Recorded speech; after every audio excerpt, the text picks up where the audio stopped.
Bienvenue, voici l'édition des régions, le journal des rédactions régionales de France 3. Dans l'actualité, le froid toujours aussi meurtrier. Le corps d'une SDF de 46 ans a été retrouvé à Compiègne aujourd'hui, ce qui porte le bilan à 5 morts en France.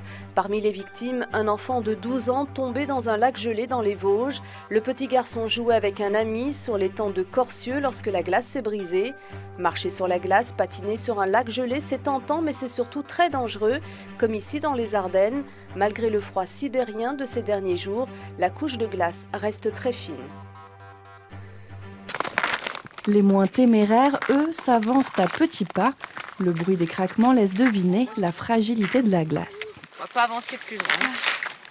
Si on était, je sais pas, en Sibérie ou au Canada, je tenterais parce qu'il doit y avoir quelques mètres de profondeur, mais certainement pas ici. On a déjà vu des choses extraordinaires, nous, ici. On a déjà vu des gens traverser en voiture. Ah ouais. Pourtant, se promener sur l'eau glacée n'est pas sans danger. Les gelées persistantes commencent à peine et la glace à cette époque est encore peu épaisse. 3 à 5 cm ici, au lac de Sedan. On regarde voir un peu l'épaisseur de glace qu'on a là au bord. Les pompiers plongeurs des Ardennes mettent en garde les aventuriers. Le premier risque, c'est l'hypothermie tout simplement, parce que l'eau étant très froide, si on s'immerge dans une eau inférieure à 2 degrés, en fait, l'espérance de survie tourne autour de 5 minutes. Et le deuxième risque, c'est de passer tout simplement sous la plaque de glace et de ne plus retrouver la sortie. Ils veulent connaître les joies de la glace, mais il existe des patinoires, des endroits où on peut patiner en toute sécurité. Les plans d'eau naturels ne sont pas faits du tout pour ça dans nos contrées. Reste à profiter sagement de la beauté des paysages, ou s'adonner à la glisse, mais en restant bien au bord du rivage. La vague de froid s'intensifie ce dimanche. 75 départements sont placés sous vigilance orange, soit pour grand froid ou pour le risque de neige et de verglas. Paris s'est réveillé sous la neige et la tour Eiffel couverte d'un manteau blanc. Des images exceptionnelles comme ici à Bordeaux où le centre-ville était recouvert de quelques centimètres de neige. Les températures sont négatives sur presque la totalité du pays. Devant cette situation, le gouvernement a demandé au préfet d'ouvrir 24 heures sur 24 et 7 jours sur 7 des hébergements d'urgence. Exemple à Paris. L'année dernière, son BTS de comptabilité en poche, Germain part tenter sa chance à Paris. Très vite, il déchante, se retrouve sans argent, puis se fait dérober ses papiers. Après des semaines d'errance dans la rue, la mairie de Paris lui trouve une chambre dans ce centre. Mais c'est le premier week-end que le jeune homme passe à l'abri du froid. On traîne avec quelques connaissances du foyer. On s'entraide, quand il y en a qui ont un peu de monnaie, on s'entraide, on partage tout. Voilà, et après, on attend juste 17 heures pour pouvoir retourner dans le foyer, tout chaud. Depuis mardi, le centre est ouvert jour et nuit. 55 personnes sont hébergées ici, des garçons âgés de 18 à 25 ans. Ce qui est le plus navrant, c'est que ce soit à cause des conditions météorologiques qu'on soit obligé d'ouvrir en H24. Puisque c'est à l'encontre de l'intérêt de l'accompagnement qu'on essaye de développer auprès de ces jeunes au quotidien.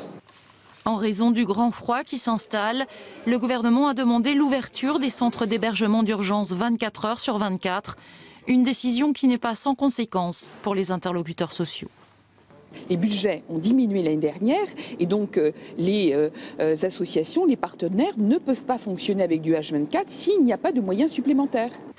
Pour la première fois depuis plusieurs mois, Germain a passé la journée au chaud, mais pour combien de temps encore son sort restera-t-il lié à la météo ? Le froid encore et toujours, et qui dit température négative dit dommages collatéraux, des conséquences parfois inattendues, comme les systèmes électroniques de certaines voitures qui ne résistent pas. Même souci avec certains gasoils qui gèlent, résultat, les dépanneuses ne chôment pas. Tout d'un coup, la voiture s'est mise à s'allumer à l'intérieur et puis, pof, plus rien. Et là, vous ne pouvez plus démarrer. Et là, je ne peux plus démarrer, non. Vous êtes complètement bloqué. Oui, il semblerait. Francis, encore une de plus? Et une de plus, et c'est pas fini.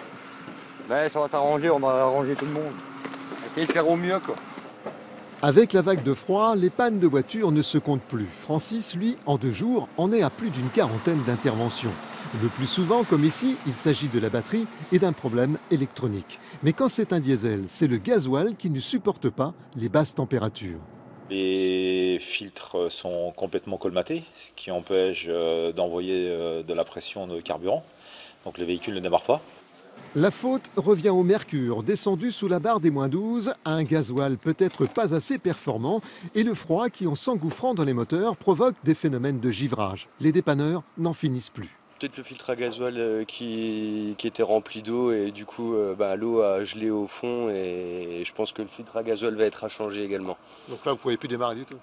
Non, je ne peux plus démarrer du tout. Ce soir encore, Francis patrouillera à la recherche des naufragés de la route et du froid.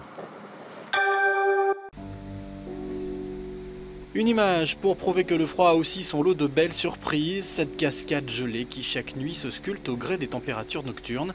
Un spectacle naturel époustouflant qui attire l'œil, surtout celui des marcheurs curieux et pour certains amateurs de ce type d'image. C'est le cas des photographes amateurs ou confirmés qui viennent immortaliser cette œuvre d'art en pleine nature.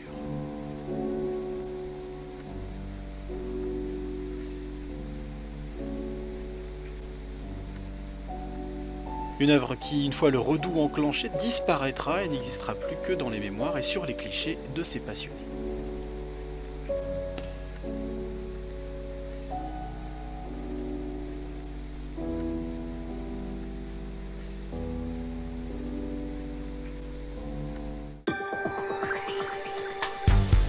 Le 12-13 continue avec l'édition nationale.